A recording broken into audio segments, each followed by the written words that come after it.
Vítajte pri novom videjku. Ja by som veľmi rada zahájila novú sériu. Keďže nám Rúža pre nevestu skončila a veľmi sa vám to páčilo, tak som sa rozhodla, že si urobíme reakciu, ale trošku inak. Rozhodla som sa, že vždycky si zoberieme nejaký jeden film, ktorý môže byť populárny, nepopulárny, bizarný, šialený, romantický, horor, to je jedno. Ja si ho pozriem, spravím si scenár a urobíme si taký menší rozbor / reakciu. Jedna vec, o ktorej možno vy neviete, tak je to, že ja milujem romantické filmy. A ono, čím horší, tak tým lepšie. Ak si teraz náhodou spomínate, že vaša mamka číta presne také tie knihy, že Stratená grófka.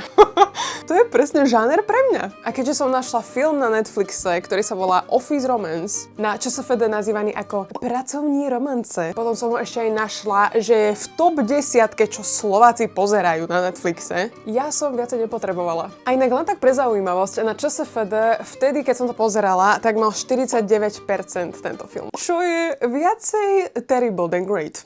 Na konci tejto reakcie vám aj prečítam niektoré recenzie, ktoré sú vynikajúce, ale tak nebudem ich čítať teraz, aby sme si to nespoilovali nič pre tých, ktorí nevideli tento film. Ale úprimne čakala som horšie hodnotenie, lebo fakt tento film bol tak nudný, že som ho pozerala tak na 6 krát. Poďme na to. Nachádzame sa v New Jersey a film začína tým, že naše dve hlavné postavy majú stretko. No nie spolu, ale aj napriek tomu, že dámy majú prednosť, začneme týpkom, Danielom.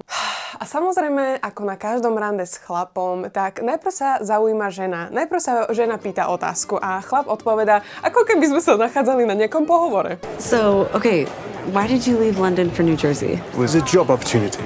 I'm an in-house lawyer at Air Cruise. Ale nakoniec chvála Bohu za to, lebo sa dozvedáme, že Daniel je právnik a to v spoločnosti Air Cruise, čo je letecká spoločnosť. To je veľmi dôležité. To si pamätajte. Čaja sa na rande rozhodla, že vypije celý bar. Dnes treba vypiť bar. Rovno vybafla na Daniela, že ex ju nakazil svrabom, začne tancovať v reštike a až tak, že si rozbije celý predný kus zubov. Skvelý štart. Čiže toto bolo Danielové rande, poďme na Jennifer Lopez. Naša hlavná postava Jennifer, alebo skôr by sme ju mali nazývať ako vo filme Mrs. Cruise. Áno, je to majiteľka tej spoločnosti Air Cruise. Už vidíme to prepojenie. Tak je na večeri so CEO inej leteckej spoločnosti Falcon. Aspoň tak som to pochopila. Neviem, akože ten film nepovie ti úplne na rovinu, že čo sa úplne deje. Veľa vecí som si musela inak domyslieť. Ale tak musí to byť CEO, pretože prečo inak by bol starý, plešatý a škaredý. Iný dôvod nevidím. A prosím vás, tento týpek úplne profesionálne na tomto business meetingu, on si myslel, že oni dvaja idú na rande. A čo budeš robiť, keď si na rande so ženou? No samozrejme, že vytiahneš svoj rozvod zo Excuse me, Daisy's from Dallas. Oh. That's where we met. Are you crying? Harry! I'm sorry! A rozrebeš sa pri stole. Skvelé. Randička nám síce dopadli strašne, ale máme tu druhý deň a naše dve hlavné postavy idú do práce. Lenže keď prišiel do práce Daniel, ten náš právnik, tak nikto si ho nevšímal. Ako to je normálne, hej, tak neobzeráš sa za každým kolegom, ktorý príde do práce. Ale keď prišla naša Mrs. Cruise, tak sa za ňou všetci otáčali, aké by bola panenka Maria. Nehovorte mi, že Jennifer nemala prsty v tomto filme a v produkcii. Aj keby ste mi to povedali, tak by som vám neverila. Nie, reálne, v ktorej práci, keď príde šéfka, tak sa na ňu zamestnanci pozerajú takto. Nikto. Originál nikto. Zdravím vedúca, dokedy budem robiť za minimálku? OK, v každom filme by mala byť nejaká skvelá zápletka, nejaký problém, nejaké... Niečo, čo potrebujeme rozuzliť. Len ja neviem, či som hlúpa. Čo vám merajú, ak vám merajú IQ? Tlak. Ale mne úplne nedošla tá zápletka. Niečo proste s depozitom, že táto letecká spoločnosť má zaplatiť niečo iné letecké spoločnosti, tomu Falcon, a že oni sa teraz budú súdiť, lebo niečo ja neviem, Braško, a absolútne netuším. Ono to bolo ešte tak vágne opísané, že ak ste to niekto videli, tento film, napíšte mi do komentárov, že čo bol ten problém, lebo ja fakt neviem. No ale prvý problém, ktorý máme v tejto firme, Air Cruise, tak je ten, že predstavitelia týchto firiem majú mať stretko. A samozrejme majú tam byť prítomní právnici. Ale čo sa stalo, čo nestalo? Právnik, ktorý mal reprezentovať Air Cruise, nevie žrať. Check your email, dick. Guess what? zadusil sa a teraz je v nemocnici. Čo ale nevadí, lebo teraz prichádza náš zachránca Daniel. Vance says you're hot shit, so you're on the Falcon Airlines deposition. You need to be in Miss Cruz's office in 5 minutes. I'll be there. Have you met Miss Cruz? No, Rachel, I've not yet had the pleasure. She's tough. Don't babble. Do not compliment her shoes. Oh. She hates the sound of breathing. Don't breathe. To nedáva úplne zmysel. Potom prečo, keď Miss Cruz prišla do práce, tak na ňu všetci pozerali ako na svätý obrázok? Alebo to bola pretvárka? A hlavne, kde je HR? Akože sorry, ale keby mi šéfka povedala, že príliš nahlas dýcham, tak by som jej zastavila prívod kyslíka do mozgu. Ale to som len ja, preto nemám prácu. No, ale konečne tu máme stretnutie našich dvoch hlavných postav.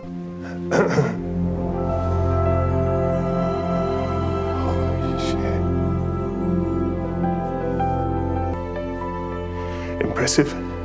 Pane Bože, prečo z nej robia panenku Máriu? Ešte to svetlo, proste ona je na všetkých hnusná, na všetkých zamestnancov je hnusná. A pritom ju tam vykresľujú jak úplne slniečko, ona je tak krásna a úžasná. You're the new lawyer? Yes, I am he, Daniel Blanchflower. Nice shoes. Sydney? This is the guy? Yeah. Can we postpone the deposition?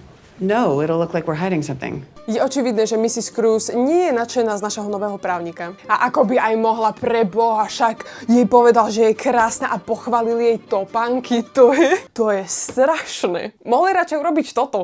Wow. Pán právnik, nelichoďte mi toľko, lebo si začnem namýšľať. Yes, sorry. Nice shoes. Ďakujem. Váš oblek tiež nie je na zahodenie.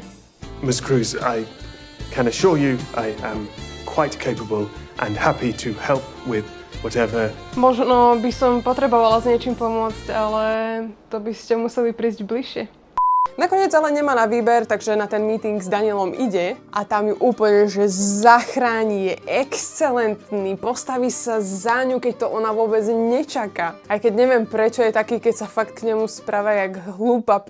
Čo je ale zvláštne, je, že aj napriek tomu, že Daniel bol excelentný, tak Mrs. Cruz odišla z tohto meetingu bez slova. Proste žiadne ďakujem, žiadne vďaka, že si tu bol, že si sa za mňa zastal. Ďakujem, že si vôbec prečítal ten spis, že vôbec vieš, o čom bolo toto rokovanie. Ne. Proste. Ona len odišla. A to preto, lebo je pre ňu strašne ťažké ukázať svoje pocity, pretože ona je veľmi silná CEO. Počkaj, ona nie je CEO? Počkaj, je majiteľka. Majiteľa CEO je to isté. Ja mám také nedostatky. Tlak. No ale Mrs. Cruz čakala normálne, že až do večera, aby si mohla Daniela zavolať do svojej kancelárie. A tu sa mu ospravedlnila, že sa chovala jak pizda. Well, this is my least favorite thing to do. I'm sorry. No a potom sa stalo toto. So thank you for being one of us. You're welcome. Whoa! I am so sorry. Dude? Please, can I assure you this is not my Of course, Dick. Mne popravde chvíľu trvalo, kým som vôbec zistila, čo sa tu stalo. Ale postavilo sa mu pele. Ja neviem, či to môžem takto povedať na YouTube. Ja to pretáčať, túto scénku nebudem, ale ak chcete, pretočte si to, pretože bolo to znázornené veľmi až príliš na môj vkus. Ja len, že typek nenosí spodky alebo niečo pod tými nohavicami, lebo jak je možné, že čo to je za anakonda? A hlavne prečo Mrs. Cruz odletela tak 4 metre od neho, keď uvidela, akože no, a ja keby som tiež videla anakondu, tak asi tiež odletím 4 metre ďalej. Fair enough. Na druhý deň Daniel dostáva za úlohu byť hlavným právnikom Air Cruz Airline. You wanted to see me? With Peter in the hospital, I'd like you to take over the day-to-day operations of the legal department. That is, if you're up for it. Of course. Shouldn't be too hard. Poprvé, prečo majiteľka obrovskej spoločnosti leteckej má vychodené topánky? A po druhé, volajte HR. Ďalej sa o Danielovi dozvedáme, že má sestru, ktorá sedí v base. Zatiaľ nevieme prečo, ale tu sa Daniel priznáva svojej sestre Liz, že sa mu tak trošku páči šéfka v práci. Is she fit? It isn't actually like that. She's smart. She's dynamic. Well, ask her out then. I can't. OK, takže so šéfkou chodiť nemôže, pretože by stratil svoje víza, keďže sa nachádzame v New Jersey a on je z Londýna. A ak by stratil víza, tak by sa musel vrátiť do Londýna a nevedel by pomôcť svojej sestre, ktorá je zabasnutá v New Jersey. Prečo je jeho sestra zabasnutá v New Jersey?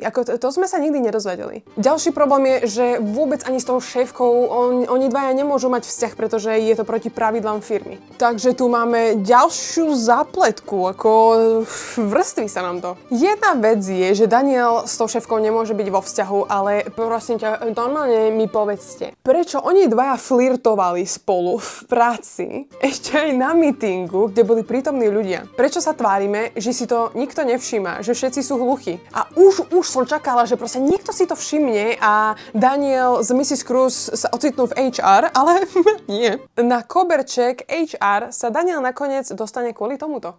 To the best guy ever. You're the man, Henry. Happy birthday, Henry. You're an absolute It was a compliment. Not a compliment. You can't say that word in this office. You just can't say that word. Bruh. Neviem, ako toto Daniel vykecal, ale podarilo sa mu to. A preto ďalej pokračuje ako právnik v tejto firme. Klapka a zrazu sa Daniel nachádza v lietadle spolu s Mrs. Cruz. Ale to je len také maličké lietadlo. Nemyslíte si, že oni letia nejakou business triedou alebo čosi? A toto malé lietadlo pilotuje sama Mrs. Cruz. You do fly planes. It's been a while. But I do use a simulator all the time. Although I have to be honest, I think that they might put it on easy because I'm the boss. Flight simulator. V pohode. Po týchto slovách by som vyskočila aj bez padáku. Ale neuveríte, kam letia. Do Dominikánskej republiky. Keby chcem si chytím raketu ženskú, že úplne more jak modelka, ale z pekného taniera sa nenáš. Napriek tomu, že toto mal byť pracovný výlet, tak sa zrazu nachádzame na, ja by som povedala, že až príliš romantickej večeri. Can I get you to something to drink? Piña colada? No thanks. Jak môžeš v Dominikánskej republike odmietnúť piña koládu? Však to tam chutí úplne z iného sveta. But you know what? Just one drink. One drink. Yeah. No, však za to. Inak táto dynamika je v romantických filmoch strašne zvláštna pre mňa, kde žena je ten boss, ten alfa a chlap je zamestnanec. A on ju celý ten film len tak akože z diaľky pozoruje, aká je úspešná, silná, sebestačná. A ja nehovorím, že je to zlé, ale je to niečo nové pre mňa. Lebo väčšinou tieto role sú prehodené. No a potom robili to, čo sa bežne robí na pracovných výletoch, a to je, že spolu tancovali tango, kde tvoja vlastná šéfka ti dáva pri tanci ruky na boky a svoj zadok. V objati spolu tancovali a myslíte si, že tam to končí? Nie.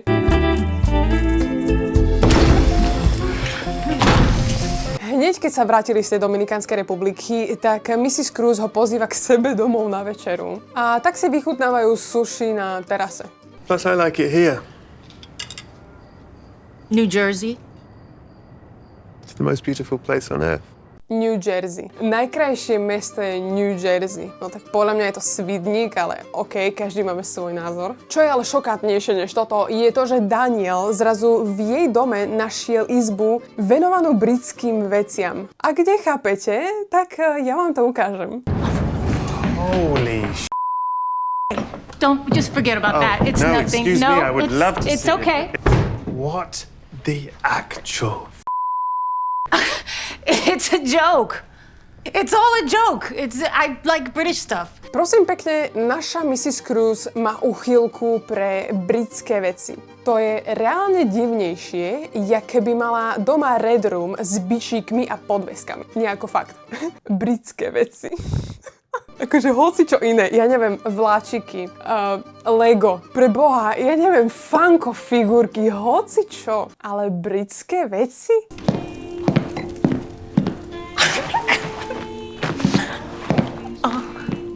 It's not a joke, is it? To To nemôžete myslieť vážne. Aj keď, čo sa im mám ja čo ozývať, keď mne sa páči Ghost z Call of Duty. Legacy, sir. Fucking hell. Ghost, you copy? Yes, sir. Any issues? Negative, sir.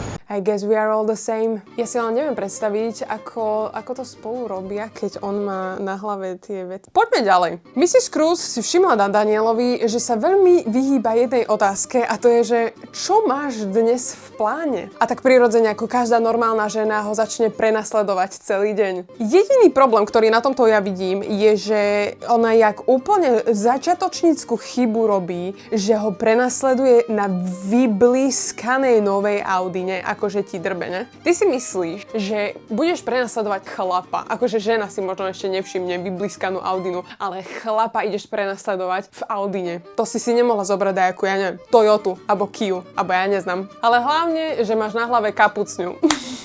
Výborné. Neviem, ako je to možné, ale najprv si Daniel vôbec nič nevšimne. A preto ďalej pokračuje v ceste do basy, kde sa stretáva so svojou sestrou Liz. A tu sa Mrs. Cruz všetko dozvedá. Nakoniec, keď Mrs. Cruz vychádzala z tej basy, tak samozrejme, že Daniel si všimol vonku zaparkované to auto, akože ešte normálne ty zaparkuješ tú Audinu pred východom, hej, no proste musí ti dzígať. Takže sa tam stretávajú a čakala som niečo v zmysle toho, že Daniel je teraz začne rozprávať, že sa hanbil za to, že v jakej situácii sa sestra nachádza a že nechcel jej o tom povedať, lebo sa za to hanbil. A trošku som čakala, že ich to zblíži, ale nie úplne. How can you do that when you're hiding things from me? There is a vast difference between hiding things and being private. I am a private person. God, I hate being lied to.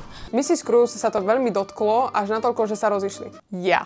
Ale tak na druhej strane si povedali, že budú profesionálni a že ďalej spolu budú spolupracovať. Len na profesionálnej stránke. Hej, lebo to vždycky funguje. A keďže tu máme jednu katastrofu, tak inak spomínala som, že Mrs. Cruz, jej pravá ruka a jej pomocníčka Sydney je tehotná, ale že tehotná, že už je v tom poslednom štádiu a stále chodí do práce? Nie?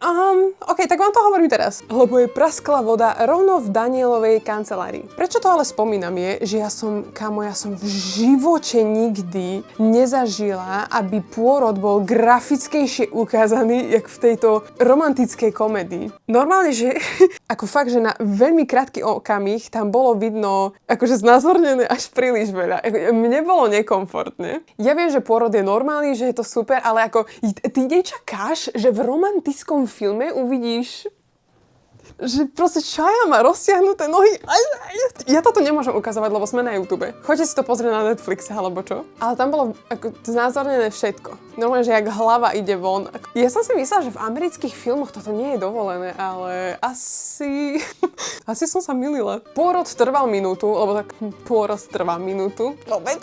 A preto sa môžeme vrátiť k dôležitejším veciam. Týpek z Falcon Airline, ktorý vlastne je v tom súdnom nejakom spore s Cruise Airline, tak sa spolu stretávajú a tu ukazuje Mrs. Cruz, že má na ňu ako dosť veľkú paku. A to, že má dôkaz, že spávala s Danielom a to ju môže zdiskreditovať a môže prísť o celú leteckú spoločnosť. Ja lenže, čo si čakala?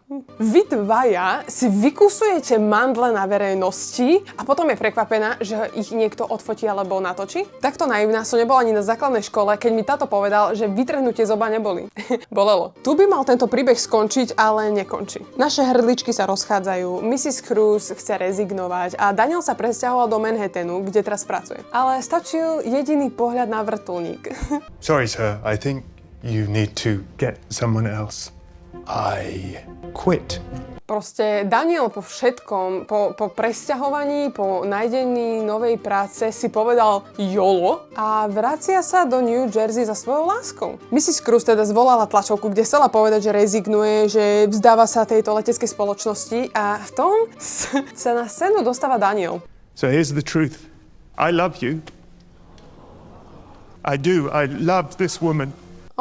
To si čakala až na koniec filmu, aby si to povedal. Ježiš Mária. Tento film som pozerala s pauzami, lebo sa to fakt nedalo kúkať. Mňa to strašne nudilo. Ale čo by vás mohlo baviť, tak sú tie recenzie na ČSFD. Poďme sa na niektoré pozrieť. Slarty Barkfast hovorí: v živote som videl už hodne tupých a predvídateľných fotiek určených primárne pro obtlusté hospodinky, aby si slastne zafuneli alespoň u nejaké té iluzórní romance, když už v živote jim zbyla jen ta vyžraná kočka, prosedený gauč a jediné vzrušení je pro ně dramatické zalévání orchidejí. Jesus!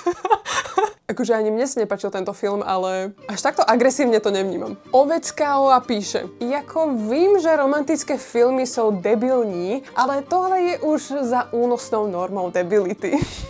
Dajker píše: No něco strašného. Krásna pokojská byla sladká romantická pohádka, ale tohle bylo pro lidi po lobotomii. Nechápem, ako tento film môže byť v top 10, čo Slováci pozerajú, lebo je milión romantických krásnych filmov. Ale dúfam, že sa vám tento nový formát páčil. Ak áno, určite mi povedzte, aké filmy by ste chceli, aby som prerozprávala. Ja mám slabosť pre romantické filmy, ale nech je to čokoľvek, kľudne mi dajte vedieť do komentárov. Samozrejme, ako vždy, nezabudnite si vypočuť moju pesničku a my sa vidíme pri ďalšom videjku. Bye bye! Láska s tebou nikdy nechcem byť už na nože. Tieto hádky s tým nám nikto